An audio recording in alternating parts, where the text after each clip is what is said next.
Nombre, chapitre 15. L'Éternel parla à Moïse et dit, Parle aux enfants d'Israël, et dis-leur, quand vous serez entrés dans le pays que je vous donne pour y établir vos demeures, et que vous offrirez à l'Éternel un sacrifice consumé par le feu, soit un holocauste, soit un sacrifice en accomplissement d'un vœu ou en offrande volontaire, ou bien dans vos fêtes, pour produire avec votre gros ou votre menu bétail une agréable odeur à l'Éternel, celui qui fera son offrande à l'Éternel présentera en offrande 1/10 de fleur de farine pétrie dans 1/4 de hin d'huile, et tu feras une libation d'1/4 de hin de vin avec l'holocauste ou le sacrifice pour chaque agneau. Pour un bélier, tu présenteras en offrande 2/10 de fleur de farine pétrie dans 1/3 de hin d'huile, et tu feras une libation d'1/3 de hin de vin comme offrande d'une agréable odeur à l'Éternel.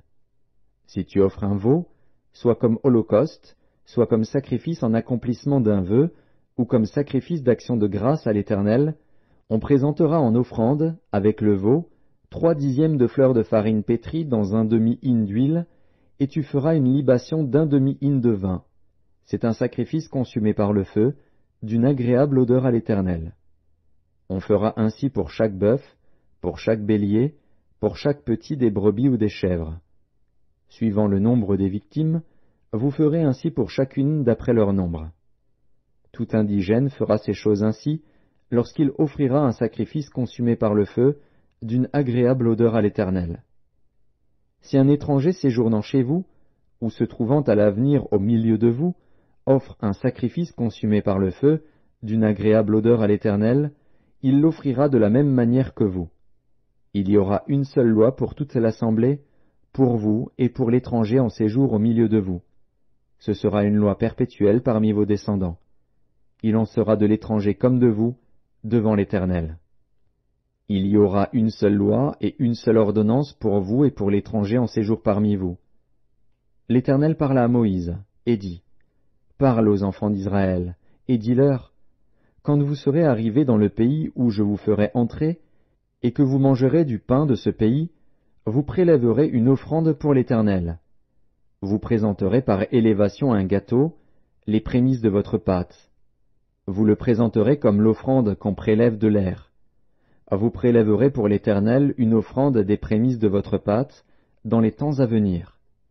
Si vous péchez involontairement, en n'observant pas tous ces commandements que l'Éternel a fait connaître à Moïse, tout ce que l'Éternel vous a ordonné par Moïse, depuis le jour où l'Éternel a donné des commandements et plus tard dans les temps à venir. Si l'on a péché involontairement, sans que l'assemblée s'en soit aperçue, toute l'assemblée offrira un jeune taureau en holocauste d'une agréable odeur à l'Éternel, avec l'offrande et la libation, d'après les règles établies. Elle offrira encore un bouc en sacrifice d'expiation. Le sacrificateur fera l'expiation pour toute l'assemblée des enfants d'Israël, et il leur sera pardonné, car ils ont péché involontairement, et ils ont apporté leur offrande, un sacrifice consumé par le feu en l'honneur de l'Éternel et une victime expiatoire devant l'Éternel, à cause du péché qu'ils ont involontairement commis. Il sera pardonné à toute l'assemblée des enfants d'Israël et à l'étranger en séjour au milieu d'eux, car c'est involontairement que tout le peuple a péché. Si c'est une seule personne qui a péché involontairement, elle offrira une chèvre d'1 an en sacrifice pour le péché. Le sacrificateur fera l'expiation pour la personne qui a péché involontairement devant l'Éternel. Quand il aura fait l'expiation pour elle, il lui sera pardonné. Pour l'indigène parmi les enfants d'Israël et pour l'étranger en séjour au milieu d'eux, il y aura pour vous une même loi, quand on péchera involontairement. Mais si quelqu'un, indigène ou étranger, agit la main levée, il outrage l'Éternel. Celui-là sera retranché du milieu de son peuple. Il a méprisé la parole de l'Éternel, et il a violé son commandement. Celui-là sera retranché, il portera la peine de son iniquité.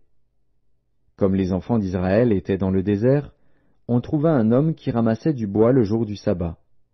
Ceux qui l'avaient trouvé ramassant du bois l'amenèrent à Moïse, à Aaron et à toute l'assemblée. On le mit en prison, car ce qu'on devait lui faire n'avait pas été déclaré.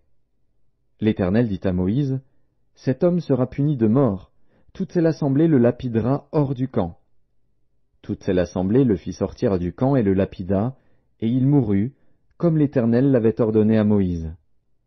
L'Éternel dit à Moïse, « Parle aux enfants d'Israël, et dis-leur qu'ils se fassent, de génération en génération, une frange au bord de leurs vêtements, et qu'ils mettent un cordon bleu sur cette frange du bord de leurs vêtements.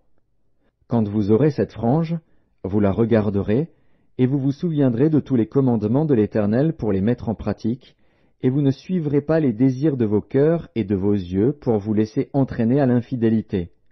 Vous vous souviendrez ainsi de mes commandements, vous les mettrez en pratique, et vous serez saints pour votre Dieu. Je suis l'Éternel, votre Dieu, qui vous ai fait sortir du pays d'Égypte pour être votre Dieu. Je suis l'Éternel, votre Dieu.